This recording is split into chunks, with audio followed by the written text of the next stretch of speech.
Minuto de Esperança, com o pastor Bruno Avelar. Olá, tudo bem? Estou aqui mais uma vez para lhe transmitir uma mensagem de Deus. Estamos estudando as 7 cartas destinadas às 7 igrejas da Ásia, situadas em um território que atualmente pertence à Turquia. Tais cartas estão registradas no livro de Apocalipse, no capítulo 2 e também no capítulo 3. Esse vídeo faz parte de uma série. Se é o primeiro que você está assistindo, corra e assista os anteriores, logo após o término desse, para que você fique por dentro da mensagem de Deus para o seu povo. Como já vimos anteriormente, cada carta contém características de igrejas que existiam na época dos apóstolos. Tais características representam 7 períodos ou tempos da história. Já falamos aqui sobre a era de Éfeso, Esmirna, Pérgamo, Tiatira e hoje falaremos sobre a igreja de Sardes e também, consequentemente, sobre a sua era. Sardes é conhecido como um templo de reforma. Era considerado uma cidade inexpugnável, pois estava sobre uma elevada montanha. Creso de Lídia, um rei famoso por sua riqueza, escolheu essa cidade como a capital do seu reino.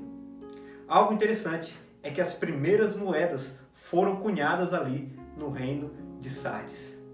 Vejamos o que nos diz a palavra de Deus aqui em Apocalipse capítulo 3, versículo 1 a 6, sobre essa igreja. Ao anjo da igreja de Sardes escreve: essas coisas diz aquele que tem os 7 Espíritos de Deus e as 7 estrelas.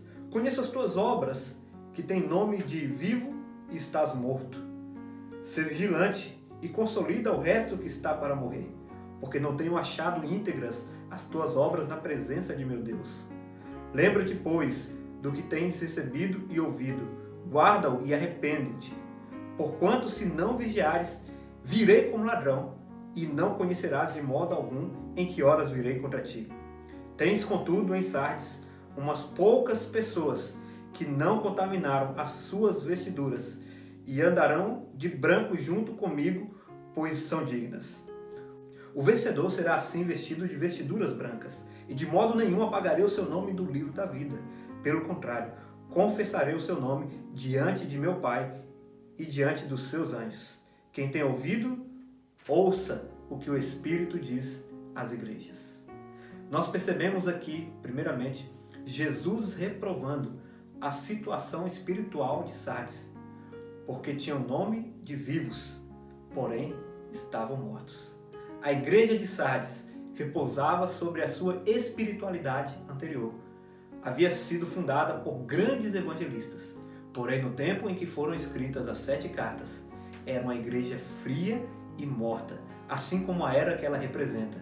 A era em que a igreja se apostatou, a salvação era atribuída às obras, a tradição foi colocada acima da Bíblia e as pessoas já não viviam mais uma vida de fé, uma vida de integridade, mas uma vida de falsidade, uma falsa fé. A igreja cristã havia sido fundada por grandes apóstolos, homens de Deus que fizeram grandes coisas. Os discípulos de Jesus e muitos apóstolos que foram conquistados para a fé naquele tempo. Porém, com o passar dos anos, percebemos que a igreja foi morrendo espiritualmente e agora já vivia apenas pela sua tradição e não mais pela sua fé. Já o elogio cabe aos poucos cristãos que, apesar das circunstâncias, não abandonaram a sua fé. Jesus promete que se eles despertassem, não seriam riscados do livro da vida. Sardes representa a época do século 17 e o início do século 18, onde a verdade bíblica começou a abrir caminho por meio dos reformadores. O apelo de Jesus para você hoje é que despertes de seu sono espiritual, principalmente agora que, evidentemente, as profecias se cumprem de forma mais contundente. Abandone todos os seus pecados, fixa seus olhos no Mestre e viva como cristão segundo o coração de Deus, caminhando lado a lado com Ele nesse tempo do fim. E eu tenho certeza, meu querido amigo, minha querida amiga, que a sua vida será cheia de esperança. Vem para Jesus agora. Buscar ao Senhor enquanto se pode achar. Parabéns por começar esse dia com Deus estudando essa palavra. Que Ele te abençoe. Um forte abraço.